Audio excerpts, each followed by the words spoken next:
여러분 만나서 너무나 반갑습니다.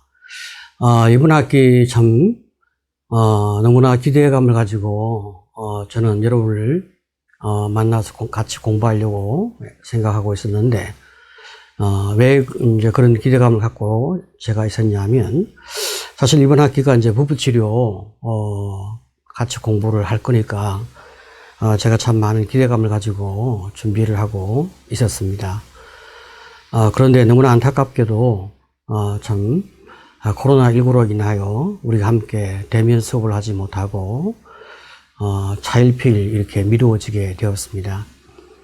교육부 지침과, 또 정부 당국의 여러 많은 요청에 의해서 지금 우리가 온라인 수업을 하게 되었습니다.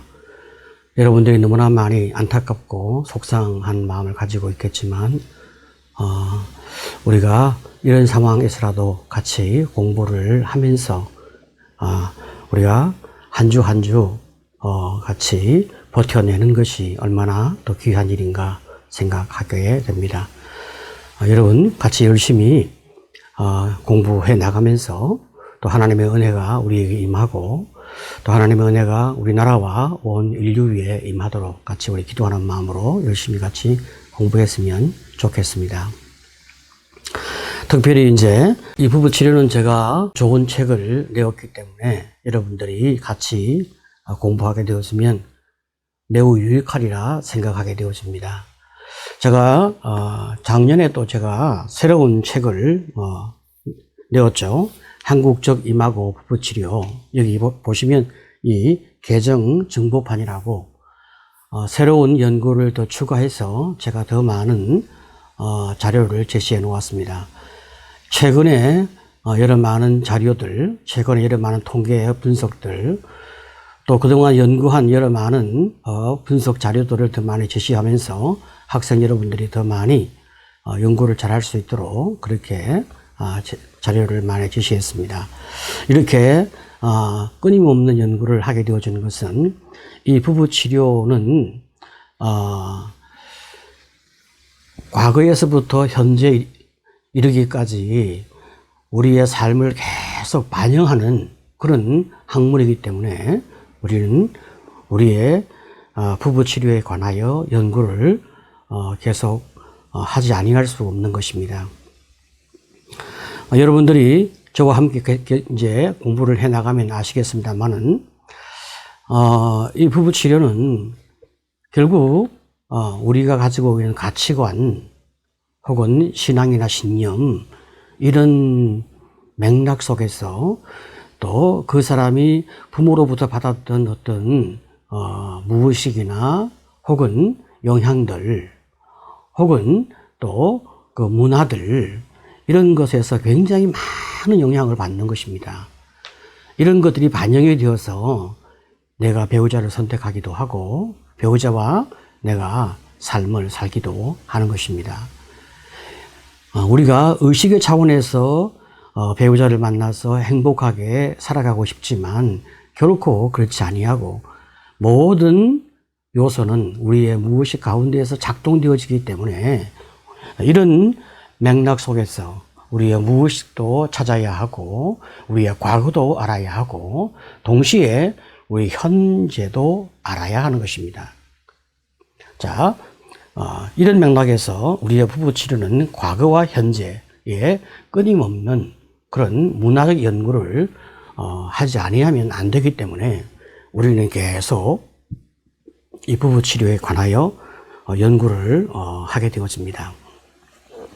여러분과 제가 이번 학기 이제 공부하게 되어지는 것은 이제 이 개정 정보판인 한국적 이마고 부부 치료 이걸 가지고 이제 같이 공부하게 되어질 것이고 여러분에게 제시되어진 그 실라버스에 따라서 이제 우리는 주교재와 보조교재 혹은 같이 서로 토론하면서 함께 공부하게 되어질 건데 우리가 만나서 이제 토론하는 것은 나중으로 미루고 우선 여러분과 제가 언제인지 알 수 없지만 온라인으로 공부하는 이 과정 속에서는 여러분들이 계속 강의를 듣고 혼자서 계속 숙제를 하면서 또 저에게 메일을 보내거나 혹은 전화를 하시거나 이런 과정을 통해서 여러분의 학습을 보충해 주시기를 부탁을 드립니다. 자, 그러면 이제 오늘 첫 강의를 이제 한번 시작해 보도록 그렇게 하겠습니다. 제가 이제 오늘 첫 강의는 행복한 부부라고 하는 주제를 가지고 첫 강의를 시작할 텐데 이 행복한 부부라고 하는 이 첫 강의는 이 부부 치료의 전 과정을 하나의 개괄적으로 다루는 그런 접근을 하게 되어집니다. 이런 접근은 사실 전체적인 하나의 큰 그림을 그리는 것이기 때문에 제가 2011년에 오래되었죠. 그죠? 한 10년 전입니다. 2011년에 제가 오린교회에 가서 강의를 한 그 강의가 아마도 참 유익한 강의로 기억이 되어서 그 강의를 여러분께 편집해서 먼저 좀 소개를 하려고 합니다. 여러분들이 그 강의를 좀 들으시면서 제가 첫 강의에서 여러분과 함께 나누고자 하는 전체적 그림을 같이 여러분 마음에 좀 새기면서 우리가 같이 부부 치료의 첫 발을 내딛도록 그렇게 하겠습니다. 이제 여러분과 제가 첫 번째 강의 영상을 함께 듣도록 하겠습니다. 네, 오늘 하나님께서 주시는 아름다운 축복, 은혜들을 함께 나눌 수 있는 귀한 기회가 되기를 중심으로 소원합니다. 오늘 저는 여러분과 함께 행복한 부부에 대해서 쭉 생각을 해보겠습니다. 원래 저는 상담을 오랫동안 공부해왔고 또 상담을 실천적으로 이렇게 하면서 또 대학에서 상담을 가르치는 그런 역할을 하고 있습니다. 제가 상담자로서 한 생의 삶을 쭉 살아오면서 제가 가장 어려웠던 것은 저와 제 아내와의 관계에서 제가 가졌던 많은 어려움들이 오늘 저를 상담자로 있게 만들었습니다. 그래서 이 땅에 많은 분들이 제가 이렇게 연구하고 그리고 삶의 현장을 보니까 너무나 부부 관계가 어려운 것을 제가 보게 되었습니다. 원래 저는 저희 부부만 이렇게 어렵지 않을까 이렇게 생각했는데 제가 공부하면서 많은 부부를 보니까 많은 부부가 다 관계가 어려운 거예요. 그래서 이 문제를 연구하고 함께 기도하고 풀어가면서 하나님께서 주시는 놀라운 축복을 제가 누리면서 많은 사람에게 도움을 주고 싶은 마음이 제 중심에서부터 솟아오르기 시작했습니다. 언젠가 저의 제자가 참 가정생활이 너무 어렵고 부부의 만남이 너무 어려워서 이분이 정말 이혼을 결심하고 저를 찾아와서 이야기를 쭉 하는 거예요. 제가 들어보니까 그 마음이 참 이해되어지더라고요. 정말 어렵겠다. 정말 이혼하고 싶은 마음이 들겠다. 이게 제가 이해가 돼요. 그런 다음에 제가 그 아픈 마음을 위로하면서 제가 제일 마지막에 이렇게 말했습니다. 정말 당신이 힘든 것은 사실이고 이혼하고 싶은 마음이 정말 내가 이해되어질 정도로 어려운 것은 인정이 되어진다. 그런데 이혼을 하고 난 다음에는 어떻게 할 것인가 생각해 본 적이 있냐 물어보니까 별로 많이 생각을 해보지 않았더라고요. 당신이 이혼을 하고 난 다음에 내 짐작에는 또 다른 사람을 만나게 되어진다면 훨씬 더 좋은 삶을 살지 않을까 생각을 할 것 같은데 어떠냐 물어보니까 이분이 고개를 끄덕끄덕 하더라고요. 많은 분들이 그렇게 생각합니다. 지금 내가 너무 어려우니까 내가 이혼을 한다면 그리고 새로운 삶을 내가 시작한다면 훨씬 더 낫지 않을까 그런 마음을 갖습니다. 하지만 실제로 그렇지는 않습니다. 우리가 결혼 생활을 통해서 받았던 많은 아픔이 있고 어려움이 있습니다. 그리고 그 관계 속에서 내가 이혼까지 하면 훨씬 더 많은 상처와 아픔이 내 마음을 지배합니다. 그러면 그 사람이 현재 마음의 수준보다 훨씬 더 어려운 상태를 가지게 되어져요. 그 상태에서 새로운 대상을, 새로운 사람을 만났다 해도 그 전보다 더 좋은 사람을 만나기는 어렵습니다. 저는 학문적 근거를 가지고 이야기를 하고 있습니다. 초혼의 이혼율보다 재혼의 이혼율이 훨씬 더 높습니다. 제가 쭉 설명하면서 그분에게 이렇게 말했습니다. 당신이 치료를 받고 부부관계의 회복을 얻고 난 다음에 당신이 그간의 삶의 경험을 가지고 다른 사람을 돕는 자가 되어진다면 얼마나 멋진 삶이냐. 그리고 당신만 어려운 게 아니라 모든 사람이 다 어려운데, 정말 다 어려운데 그 어려운 삶을 내가 극복해낸다면 당신이야말로 얼마나 삶의 성공이고 승리자라고 말할 수 있지 않을까. 제가 그분에게 그렇게 말하면서 한 가지 말을 했습니다. 제가 가만히 곰곰이 생각하고 또 생각해 보니까 행복한 부부 생활을 한다는 것은 아무나 그렇게 할 수 있는 건 아닙니다. 정말로 행복한 부부 생활을 하려고 하면 굉장히 많은 인격적 훈련이 필요하고 사랑을 베풀 수 있는 뜨거운 마음이 있어야 그게 가능하거든요. 그러니까 그것은 제가 보기에는 에베레스트 산을 올라가는 것처럼 굉장히 어렵다라고 생각되어져요. 누구나 그 산은 오를 수 있는 산이 아닙니다. 그런데 내가 만약 그 산을 올랐다면 나는 많은 사람에게 자랑을 할 수 있고 내가 그 산을 올랐다는 그 자체만으로 많은 사람이 나를 존경할 수 있습니다. 누구나 행복하지는 않습니다. 그러나 내가 정말 행복한 어떤 고지를 점령한다면 그 삶, 그 인격, 그리고 그 관계야말로 얼마나 자랑스러운가. 제가 그분에게 그렇게 제안했습니다. 한번 그 길을 걸어가볼 마음은 없냐? 그 길을 한번 시도해볼 마음은 없냐? 그때 이분이 한동안 고개를 숙이고 가만히 있더니 그런 말을 하더군요. 한번 생각해 보겠습니다. 그리고 한 달 있다가 다시 저를 찾아와서 하는 말이 한번 제가 그 길을 한번 걸어가 보겠습니다. 그리고 지금은 정말 사랑하기 어려운 아내인데 사랑하면서 잘 행복하게 가정을 세우고 있습니다. 여러분, 모든 사람이 행복한 가정을 꿈꿉니다. 그러나 많은 사람이 행복을 움켜잡지는 못합니다. 자, 그렇다면 오늘 우리가 이 밤에 어떻게 하면 우리가 행복한 가정을 이룰 수 있을까? 우리는 주님의 말씀을 잘 귀 기울여 듣고 우리의 삶에 한번 적용해 볼 필요가 있습니다. 오늘 성경은 말이죠, 우리에게 이렇게 말씀하고 있습니다. 남자가 부모를 떠나 아내와 연합하고 둘이 한 몸을 이루라. 아담과 그 안에 두 사람이 벌거벗었으나 부끄러워하지 아니하더라. 여러분, 하나님께서 말이죠, 아담과 이브를 만들고 난 다음에 주신 하나님의 결혼 주례사입니다. 이 속에 하나님께서 가정을 향한 행복의 비밀을 그 속에 축복하셨습니다. 함께 우리가 오늘 밤에 같이 생각을 한번 해보려 합니다. 먼저 그 전에 제가 오래전에 나온 영화 이야기를 잠깐 하겠습니다. 영화 제목은 뷰티풀 마인드라고 하는 영화인데요, 그 영화를 보게 되어지면 그 속에 존 내시라고 하는 주인공이 등장합니다.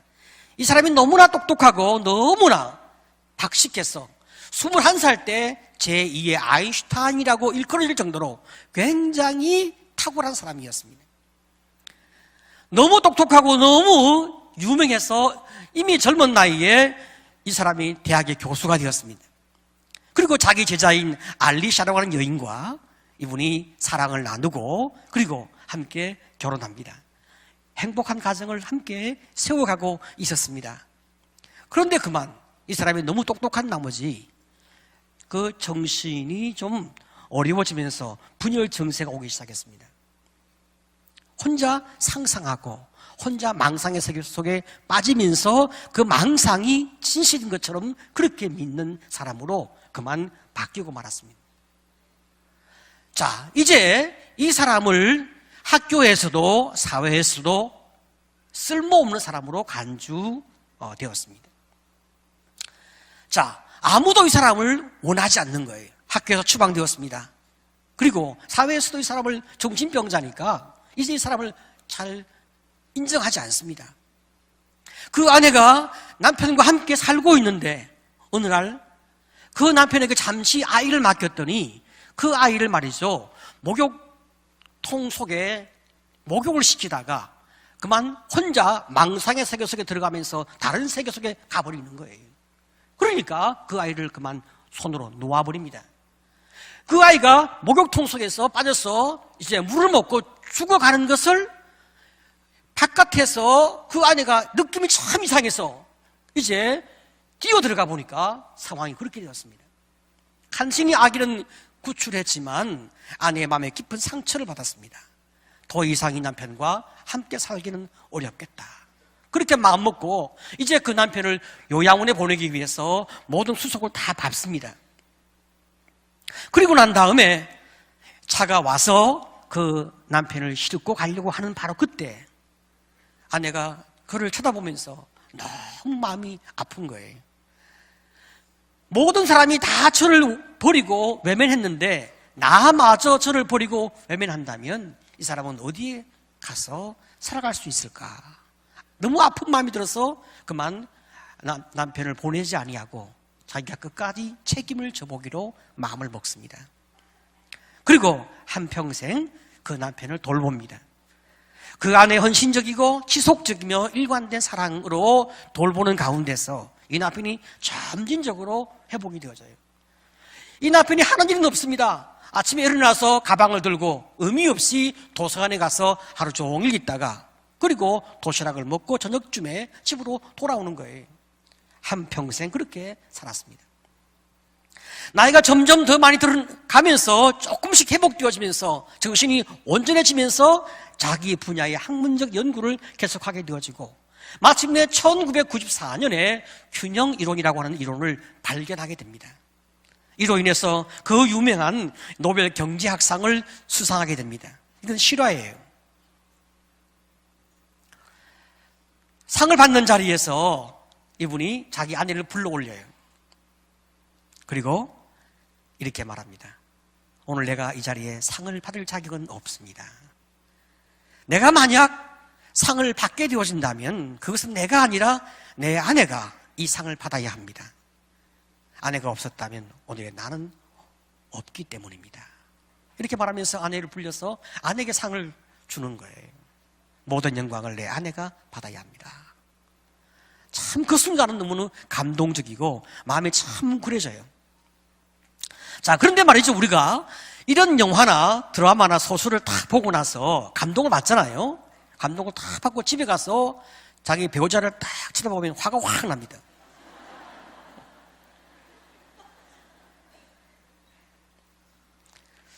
왜 우리가 감동을 받았을까요? 내가 받은 감동은 내가 이런 사람이 되고 싶다. 내가 알리샤바 같은 여인이 되고 싶다. 이렇게 내 배우자에게 내 인생을 헌신하며 그를 돌보고 싶다. 이런 마음으로 감동받은 것이 아니라 내 배우자가 나를 저렇게 한평생 지켜주고 보호해주고 나를 책임져 줄 수 있는 사람이었으면 좋겠다. 이렇게 우리가 감동을 받은 거예요. 그리고 집에 가서 배우자를 딱 보는 순간에 실망이 확 지나가면서 인간은 그럴 인간이 아닌 거예요. 얼마나 실망이 되는지 모릅니다. 그러니까 막 나도 모르게 짜증을 내게 되고 그리고 이제 말다툼과 아울러 부부 싸움이 일어나게 됩니다. 왜 우리가 이런 마음을 가지게 되어질까요? 왜 우리가 이런 상태에 빠지게 되어질까요? 여러분, 인간의 마음은 안타깝게도 누구나 다 이기심을 가지고 있습니다. 사람은 근본적으로 상처받은 존재이기 때문에 인간은 누구나 다 이기적인 마음을 가지고 있습니다. 그래서 내 배우자가 나를 위해서 살다가 죽어주기를 바라는 마음이 있어요. 우리가 흔히 그런 말을 많이 하잖아요. 어떤 분이 이야기하는 걸 가만히 들어보니까 자기 배우자가 돈 많이 벌어놓고 일찍 죽어주었으면 좋겠대. 뭐 농담이겠습니다만은 그러나 그 속에 얼마나 가시가 있는지 모르겠습니다. 많은 사람들이 말이죠, 그 마음속에 중심에서 원하는 것이 무엇입니까? 내가 당신을 위해 살다가 죽을게. 당신을 섬기다가 내가 죽을게. 당신을 행복하게 해주다가 내가 죽을게. 그런 마음으로 배우자를 바라보는 것이 아니라 당신이 나를 위해 살다가 죽어달라. 이런 마음을 우리가 갖고 있다는 것입니다. 왜 인간이 이런 마음을 가지고 있을까? 그것은 인간이 태어날 때부터 죄인이기 때문에 그렇습니다. 죄인이란 말은 또 다른 말로 말할 때 인간은 태어날 때부터 인격적 장애가 있고 상처가 있고 아픔이 있고 그리고 깊은 중독적 경향을 가지고 있다. 그렇게 우리가 말할 수 있는 거예요. 사람은 누구나 죄인입니다. 사람은 누구나 문제가 있습니다. 사람은 누구나 상처가 있습니다. 그렇기 때문에 우리는 모든 사람들이 우리 마음속에 이런 아픔을 가지고 있는 거예요.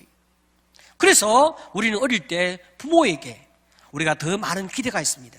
내 부모가 나를 정말 잘 이렇게 키워주었으면, 그리고 성장하면서 또 여러 많은 스승들에게 혹은 친구들에게 혹은 또 내 배우자에게 우리가 이런 마음을 가지고 살아가는 것입니다.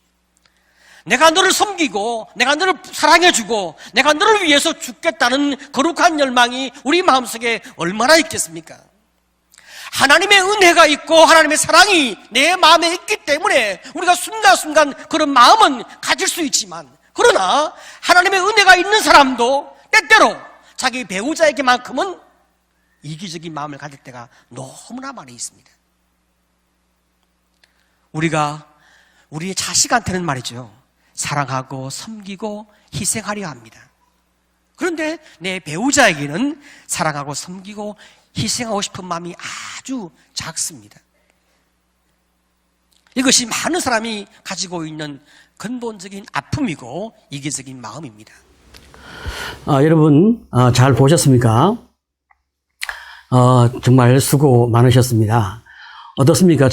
현재 저의 모습과 10년 전에 저의 모습이 좀 어떻습니까? 좀 많이 좀 낯설기도 하고 어색하기도 하죠. 그러나 그 사람이나 현재 저나 다 비슷비슷한 그 사람이 아니겠습니까? 지금 현재 좀 여러분과 제가 함께 이제 잠깐 쉬고 또 두 번째 강의를 듣도록 하겠습니다. 감사합니다.